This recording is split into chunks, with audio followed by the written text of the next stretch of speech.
বাড়িতে যখন ব্রেড আনা হয় ওই ব্রেডের প্যাকেটটা আমাদের প্রায় 3 দিন ধরে ব্রেকফাস্ট হয়। একদিন আগে আমি পাওভাজি বানিয়েছিলাম, আজকে ভাবলাম অন্য কিছু বানাই। আজকে বড়া পাও স্টাইলেরই বানাচ্ছি, কিন্তু বড়াটা আজকে আলু দিয়ে বানালাম না, এটা পেঁয়াজ দিয়ে পকোড়া বানাচ্ছি।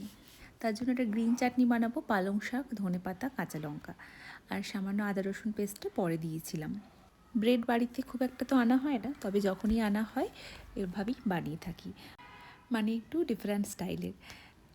আগের দিনের কিছুটা পাওভাজির ওই ভাজিটা থেকে গিয়েছিল, সেটাও একটু গরম করে নিয়েছি। সেই সব কিছু মিলেমিশিয়েই আজকে আমাদের সকালের খাবারটা। মাঝে মাঝে রুটি, সবজি বা সাউথ ইন্ডিয়ান যাই ব্রেকফাস্ট হোক না কেন, তো সেসবের বাইরেও কিন্তু মাঝে মাঝে ব্রেডটা খেতে খুব ভালোই লাগে আমার। আর আমার ছেলে তো ভীষণ পছন্দ করে ব্রেড খেতে, তবে খুব একটা বাড়িতে আনা হয় না ব্রেড, খুব রেয়ার আনা হয়। আর যখনই বাড়িতে ব্রেড আনা হয় প্রথমবার আমরা ব্রেড অমলেট বানিয়ে খাই, ওটার একটা আলাদাই টেস্ট, ডিম আর ব্রেডের, আর সাথে 1 কাপ গরম চা, আমার ভীষণ পছন্দের একটা খাবার। এদিকে পকোড়াগুলো সব রেডি হয়ে গিয়েছে, এখন ব্রেকফাস্ট করব।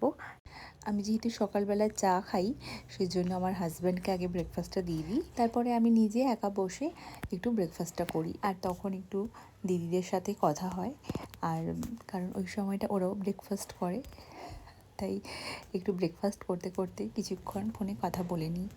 আজকে ভিডিওটা কেমন লাগলো প্লিজ জানিও। সবাই খুব ভালো থেকো, সুস্থ থেকো, দেখা হবে একটা নতুন ভিডিও নিয়ে। Bye bye.